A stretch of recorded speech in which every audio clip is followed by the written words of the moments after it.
ओम नमः शिवाय। प्रभु जी, आज की कथा है महाभारत श्रृंखला में वन पर्व एपिसोड संख्या 77। अभी तक आपने सुना किरमिर वध की कथा। अब कथा आगे। आज की कथा होगी श्री कृष्ण भगवान का काम्यक वन में आगमन तथा पांडवों का वापस लौटना। आइए अब कथा को प्रारंभ करते हैं।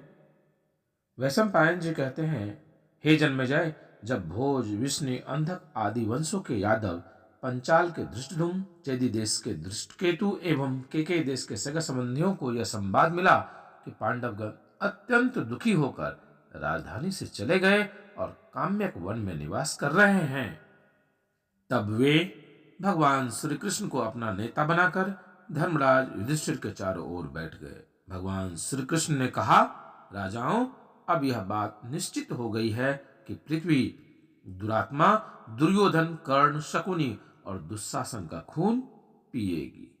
अर्जुन ने कहा, श्री कृष्ण, आपने ही अदिति के यहाँ वामन विष्णु के रूप में अवतार ग्रहण किया था। उस समय आपने केवल 3 पग से स्वर्ग, मृत्यु और पाताल लोगों को नाप लिया। ब्रह्मा और शंकर दोनों ही आपसे प्रकट हुए हैं।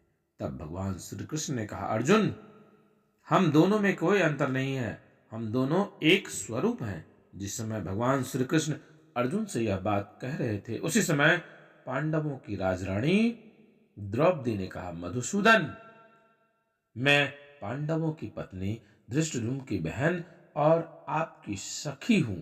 मुझ जैसी गौरवशालिनी स्त्री कौरवों की बड़ी सभा में घसीटी जाए, ये कितने दुख की बात है।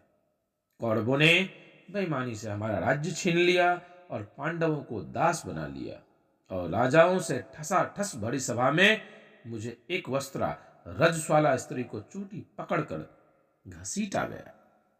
पांडवों को इनकी माता के साथ हस्तिनापुर से निकाल दिया था। भीमसेन को विष देकर मार डालने की चेष्टा की गई थी।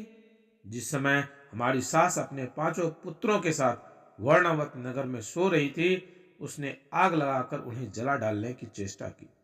ऐसा नीच कर्म भला और कौन मनुष्य कर सकता है। मुझ सती की चोटी पकड़कर दुशासन ने बड़ी सभा में घसीटा। श्री कृष्ण, 4 कारणों से तुम्हें सदा मेरी रक्षा करनी चाहिए। एक तो तुम मेरे संबंधी हो, दूसरे अग्नि कुंड में से उत्पन्न होने के कारण मैं गौरवशालिनी हूं, तीसरी तुम्हारी सच्ची प्रेमिका हूं, और चौथे तुम पर मेरा पूरा अधिकार है तथा तुम मेरी रक्षा करने में समर्थ हो।